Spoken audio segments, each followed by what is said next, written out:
मैं केवल एक बात कहना चाहता हूं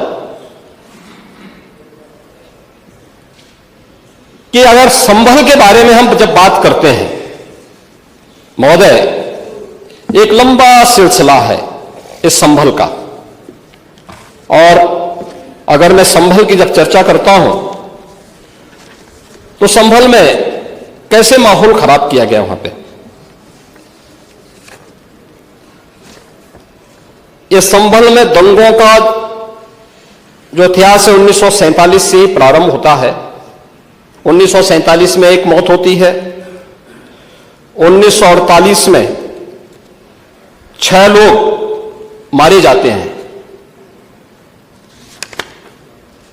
1958 में भी दंगा होता है, 1962 में भी दंगा होता है, 1976 में भी 5 लोगों की मौत वहां पर हुई थी,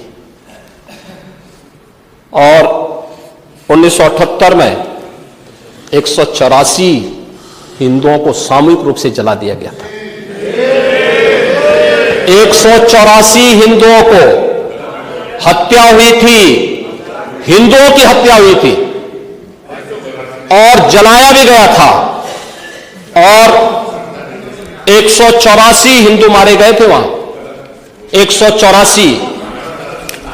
मैं वही तो कह रहा हूं ना, आप उस सच को स्वीकार नहीं करेंगे, आप उस सच्चाई को स्वीकार नहीं करेंगे, और लगातार कई महीनों तक वहां कर्फ्यू था। 1980 में फिर दंगा हुआ था, एक मृत्यु हुई। 1982 में फिर दंगा हुआ, एक मृत्यु हुई।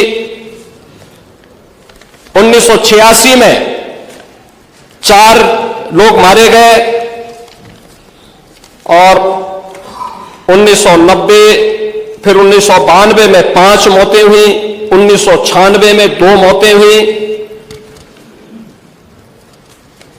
ये लगातार ये सिलसिला चलता रहा 1947 से लेकर के अब तक। 209 हिंदुओं की निर्मम हत्या वहां हुई है संभल के अंदर, 209 हिंदुओं की, और एक भी बार किसी ने उन निर्दोष हिंदुओं के लिए कभी 2 शब्द नहीं कहे, उनके प्रति, उन परिवारों के प्रति संवेदना के शब्द नहीं कहे। महोदय, जो आज घड़ियाली आंसू बहा रहे हैं, ये लोग कभी भी उन निर्दोष हिंदुओं के बारे में कभी 2 शब्द नहीं कहे। वहां पर 1978 में जो दंगा हुआ था महोदय, किस प्रकार की स्थिति थी। एक वैश्य जिसने सबको उधार दे रखा था पैसा, और उस बात को मानता था कि साहब मैं तो सबको पैसा देता हूं, मेरे यहां तो सब व्यवसाय के साथ जुड़े हुए हैं। अगल बगल के हिंदू दंगा होने के बाद उनके घर में इकट्ठे होते हैं। इकट्ठा होने के बाद उनको घेर लिया जाता है। घेरने के बाद वो बोलते हैं, भाई आप हमें क्यों घेर रहे हैं।